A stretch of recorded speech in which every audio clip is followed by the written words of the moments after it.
ప్రతిఘటన విప్లవోద్యమ నాయకురాలు కామ్రేడ్ రాధక్క ఆలియాస్ నిర్మల ఈ రోజు ఉదయం 9 గంటలకు హైదరాబాద్ లో మరణించారు. ఆమె గత కొంతకాలంగా క్యాన్సర్ వ్యాధితో బాధపడుతున్నారు. ఆమె కుమార్తె ఇంటి వద్ద ఉంటూ వైద్య చికిత్సను పొందుతున్నారు. ఆమె పార్థివ దేహం సింగరేణి కాలనీలో కుమార్తె ఇంటి వద్ద ఉంది. ఆమె అంత్యక్రియలు 13వ తేదీ గురువారం ఉదయం జరుగుతాయి. 6 దశాబ్దాలకు పైగా విప్లవోద్యమంలో సిపిఐ ఎంఎల్ చంద్ర పుల్లారెడ్డి నాయకత్వంలో వివిధ బాధ్యతలు నిర్వహిస్తూ పనిచేశారు. గోదావరి లోయ ప్రతిఘటన పోరాటంలో ఆమె ప్రముఖ పాత్ర వహించారు. కడదాకా పీడిత ప్రజల ఉద్యమంలో అనేక ఆటపోట్లను ఎదుర్కొన్నారు. సుదీర్ఘకాలం అజ్ఞాతవాసంలో గడిపారు. అతివాద మితవాదాలకి వ్యతిరేకంగా సుదీర్ఘకాలం పోరాటం చేశారు. విప్లవోద్యమంలో ఆమె వివిధ బాధ్యతలు వహించారు. ఇక ఆమె పైన ఈ ప్రభుత్వం అనేక కుట్ర కేసులు బనాయించింది. సాధారణ కార్యకర్త నుండి కేంద్ర కమిటీ సభ్యురాలు వరకు విప్లవోద్యమంలో వివిధ బాధ్యతలు నిర్వహించారు. అటవీ ప్రాంతంలో గిరిజనుల మధ్య. నా పేరు జనపదరావు రంగనాథం. నేను సిపిఐఎంఎల్ పార్టీ రాష్ట్ర రెడ్ స్టార్ కార్యదర్శి సభ్యుని మరియు అఖిల భారత విప్లవ రైతు సంఘం రాష్ట్ర అధ్యక్షుడు. ఈ 11/6/24 భారత విప్లవోద్యమంలో ప్రధాన పాత్ర వహించిన కామ్రేడ్ చంద్ర పుల్లారెడ్డి గారి నాయకత్వాన ఏర్పడ్డటువంటి సిపిఐఎంఎల్ పార్టీ నిర్మాణంలో భాగస్వామిగా ఉన్న కామ్రేడ్ అక్కినేని రాధక్క అలియాస్ నిర్మలక్క మరి వారు చనిపోవడం జరిగింది. వారి జీవిత కాలంలో పార్టీలో ఉన్నటువంటి పిలుపుల్ని ఆచరణ ఆమె ప్రధానంగా ఆచరించారు. అంతేకాదు గోదావరి లోయ ప్రతిఘటన పోరాటాలు ఏవైతే సాగినాయో వాటిల్లో ఆమెది ప్రత్యక్ష పాత్ర. అలాగే పార్టీ మీద జరిగినటువంటి అనేక దాడుల్లో ప్రసంగంగా పగిడేరు బెందిగూడెం సంఘటనలో ఆమె అక్కడ ప్రత్యక్షంగానే ఉన్నారు. అంతేకాదు వారు ఈనాడు 5 లక్షల ఎకరాలు రైతులకు ఆదివాసీ ఉద్యమాలు ఏవైతే అడవి భూమిని సాధించుకున్నాయో దాంట్లో వారిది ఎడలేని పాత్ర. ఆమె భారత విప్లవోద్యమానికి ఒక ధృవతార, అరుణతార.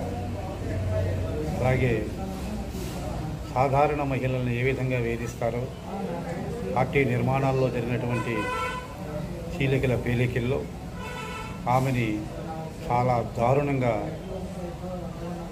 క్యారెక్టర్ అసైనేషన్ చేసి ఆమెను చాలా కొలచబడతాలని చెప్పేసి ప్రయత్నం చేశారు. అయినా ఇలాంటి రోత రాతలని లెక్క చేయకుండా ధీటుగా దీశాలిగా ఆమె ఉద్యమంలో తన పాత్రని కొనసాగిస్తూ ముందుకు పోయారు. అంతేకాదు ఇవాళ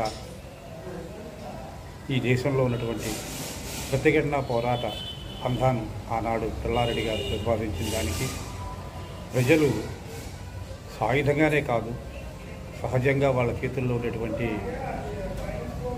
ఆయుధాలతో కూడా తిరుగుబాటు చేయొచ్చు.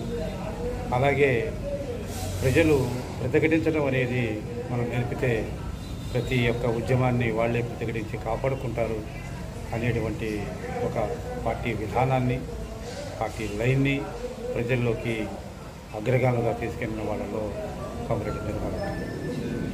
పార్టీ చీలిపోయిన తర్వాత కూడా సిపిఎంఎల్ విమోచన గ్రూప్ తరఫున ఆమె చాలా సంవత్సరాలు పనిచేశారు. తర్వాత సిపిఎంఎల్ విమోచనలో వచ్చినటువంటి అతివాద మితవాద విషయాల సిద్ధాంత క్రమాల్లో దాని తర్వాత ఆమె ప్రతిఘటన పార్టీ పెట్టుకొని దాన్ని మళ్ళీ బేస్ క్యాంపులుగా అంటే అడవి ప్రాంతంలో ఉద్యమాన్ని విస్తరించే క్రమంలో చాలా కష్టపడ్డారు. అలాగే వారు నిర్మించినటువంటి పోరాటం, వారు చేసినటువంటి త్యాగం, వారు వ్యక్తిగత కుటుంబానికి కానీ సాంప్రదాయబద్ధమైనటువంటి విషయాల మీద కానీ ఏనాడు ఆమె మొగ్గు చూపాలి. శాస్త్రీయ పద్ధతుల్లోనే ఆమె ఉద్యమంలో కడవరకు మార్క్సిజాన్ని, లెనినిజాన్ని, మావో ఆలోచన విధానాన్ని నమ్మి ప్రజా ఉద్యమాలను ముందుకు తీసుకుపోవడంలో మరి వారు కృతజ్ఞతలయ్యారు. ఏది ఏమైనప్పటికీ వారు భౌతికంగా మన సజ్జన లేకపోయినప్పటికీ ఎవరైతే పుల్లారెడ్డి గారిని అలాగే నిర్మలక్కని వీళ్ళందరినీ వ్యక్తిగత హననాలు చేసిన వాళ్ళు ఈనాడు కోకొల్లలుగా తమ బతుకు తెరువు కోసం మరి వాళ్ళ పేరు చెప్పుకొని వాళ్ళ పార్టీ పేరు చెప్పుకొని దండుగా బతుకుతా ఉన్నారు. ఇది వాళ్ళ బతుకు తెరువు అయినప్పటికీ ఆ మహానుభావులు త్యాగతంలో ఉన్నటువంటి పేరుని మరి వాళ్ళు ఉపయోగించుకుంటున్నటువంటి ఈ కుహానా విప్లవకారులు కానీ ఈ నకిలీలు కానీ వీళ్ళందరికీ ప్రజలు అతి త్వరలోనే బుద్ధి చెప్తారు. అలాగే మేము కూడా ఏదైతే ఆమె గత 5 సంవత్సరాల నుంచి అనారోగ్యంగా బాధపడుతూ ఉన్నారో దానిని జయించలేకపోయారు. ఆ విధంగా మనకి ఆమె భౌతికంగా మన సందులో లేకపోవడం చాలా సూచనీయం. ఈ సందర్భంగా వారికి మా యొక్క ఏఏకేకే తరఫున అలాగే సిపిఐఎంఎల్ దృష్టార్ తరఫున వారికి నా ప్రగాఢ సానుభూతిని తెలియజేస్తూ జోహార్ నిర్మలక్క, జోహార్ నిర్మలక్క, జోహార్ నిర్మలక్క, నీ ఆశయాలను తుది వరకు ఈ ప్రజా ఉద్యమాల్లో ముందుకు తీసుకుపోతామని ఈ సందర్భంగా తెలియజేస్తూ వారికి